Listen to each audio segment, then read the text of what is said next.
কি কথা বললে তুমি? ভালো লাগে না সালাম? শুনুনি বুঝি দিনের কথা? পড়নি খোদার কালাম? মাশাআল্লাহ করো, খোদার কালাম জানবো কেমন করে? বাপ মা আমার শেখায়নি তো এসব যখন করে। মুসলিম ঘরে জন্ম কঠোর, জানতে হবে সব, নইলে অনেক নারাজ হবে মনের কথাটা। সত্যি নাকি? এসব কথা শুনতে কখন? আর তুমি এত কিতাব কুরআন কেমন করে জানো? এই যে আমি যাচ্ছি দেখো, কিতাব নিয়ে হাতে, কোরআন হাদিস কত কিছু শিখবো মক্তবেতে। মক্তবেতে আর কি শেখাই একটু খুলে বলো। এসব কথা শুনতে আমার লাগছে বড় ভালো। শুদ্ধ কেরাত, শুদ্ধ নামাজ, হালাল হারাম যত, খাবার শোয়ার পরে তো আর আছে কত। ফরজ নামাজ সুন্নতেরও জ্ঞান আহরণ করি, আদব মানুষ শিষ্টাচারে মোদের জীবন গড়ি।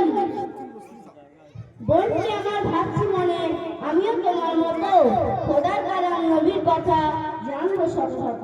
কিন্তু আমার সময় কোথায়?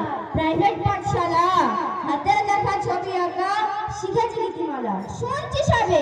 কিন্তু তুমি একটু ভাবো মন, আখিরাতটা করছো খারাপ, দুনিয়াই কারণ। লিখেছো, ফেলেছো, পড়েছো তুমি সারাটা দিন জুড়ে।